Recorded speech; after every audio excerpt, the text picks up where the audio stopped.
De l'émir Abdelkader, lettre aux Français, conclusion générale de l'épître, suite.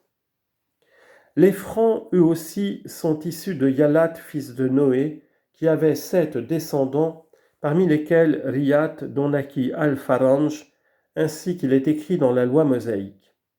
On les appelle également Faransous, le centre de leur pays étant constitué par la région Al-Frans, avec la voyelle A sur la lettre Hamza, l'absence de voyelle sur la lettre F, la sœur de la lettre K, la voyelle A sur la lettre R dépourvue de point, l'absence de voyelle sur la lettre N et la lettre S sans point.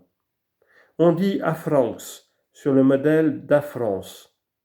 On dit aussi Afranj. Dans la langue arabe, le kaf, le qa et le jim prennent en effet indifféremment la place l'un de l'autre. Le roi qui les gouverne est appelé le Faransis. Quant à leur territoire, il comprend essentiellement les plaines qui bordent vers le nord la mer Romaine, tandis que de l'autre côté vers l'Occident s'étend la presqu'île d'Andalousie, séparée d'eux par des montagnes abruptes coupées de cols étroits, appelés ports, et dont les habitants, les Galiciens, appartiennent eux-mêmes au groupe des Francs. Parmi les îles que contrôlèrent les Francs à un moment ou à un autre de leur histoire, il faut nommer la Sicile, Chypre, la Crète, Janawa. De même s'emparèrent-ils d'une partie des pays de l'Andalousie jusqu'à Barcelone et allèrent-ils jusqu'à occuper Rome. Ils commandèrent enfin dans la province d'Afrique où ils s'installèrent dans les plus grandes villes comme Soubaïtala, Djaloula, Baraya, Lamis et tant d'autres, après avoir vaincu les Berbères qui les défendaient. Ceux-ci furent obligés de leur payer tribut et de leur fournir des contingents de soldats destinés à soutenir leurs opérations militaires. Les Grecs de Byzance perdirent donc le contrôle de cette province, naguère gouvernée en leur nom. Cependant, ceux des habitants qui étaient issus de familles grecques byzantines se rallièrent aux Francs pour servir comme soldats dans leurs rangs et comme auxiliaires dans leur gouvernement. Ainsi ces derniers étendirent-ils leur domination de Tanger à Tripoli, d'Occident. Et c'est un roi, Djir, que les Arabes tuèrent, et c'est un roi franc, Djir, que les Arabes tuèrent lorsqu'ils firent leur entrée dans la province d'Afrique en l'an 27 de l'Hégire. Ce prince avait pour capitale Soubaïtala, à 2 jours de marche à l'est d'Al-Kaïrawan, et ses sujets, depuis que les Grecs de Byzance avaient réussi à rétablir leur autorité sur les nations qui les entouraient, payaient l'impôt à Héraclius, roi de Constantinople.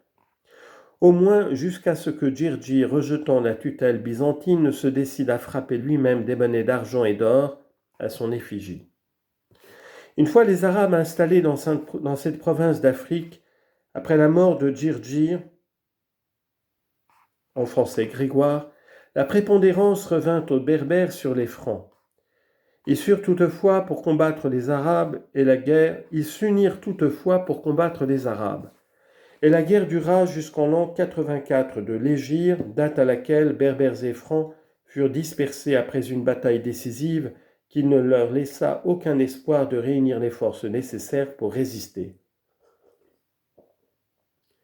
Parmi les Francs, ceux qui se trouvaient près de la mer s'embarquèrent sur des navires pour gagner l'Andalousie, la Sicile, la Sardaigne. Ainsi, les habitants de la Sardaigne sont-ils issus des Francs qui peuplaient autrefois la province d'Afrique. Quant à ceux des Francs qui se trouvaient loin de la mer, ils n'eurent plus qu'à se mêler à la population berbère, à laquelle ils finirent par s'amalgamer. Il existe pourtant encore dans les monts Aurès des populations qui descendent directement des Francs. Celui qui les observe attentivement peut faire la distinction entre individus d'origine berbère et individus d'origine franque. Après quoi, les Arabes s'occupèrent de faire la guerre aux Francs d'Andalousie et des îles. Au temps d'Abd ar-Rahman, l'immigrant omeyyade et de ses descendants en Andalousie, au temps aussi de Abdallah al-Shéri et de ses descendants dans la province d'Afrique, ils conquirent l'une après l'autre les îles franques de la mer Romaine, jusqu'au moment où fléchit le vent qui poussait les voiles des deux dynasties. Le pouvoir des Arabes commença alors à s'affaiblir, et les Francs leur reprirent ce qu'ils avaient perdu. L'autorité de la France surtout prit de la vigueur, les Français ayant des rois auxquels personne parmi les souverains non arabes et arabes de ce temps-là ne pouvait être comparé. Les nations leur furent soumises, et les sciences pratiques, et les sciences se mirent à fleurir en abondance chez eux, ainsi que les connaissances pratiques. Si bien qu'ils se mirent à désirer ardemment l'acquisition des vertus, et qu'il ne resta plus lors de gloire à partager entre Grecs et Romains.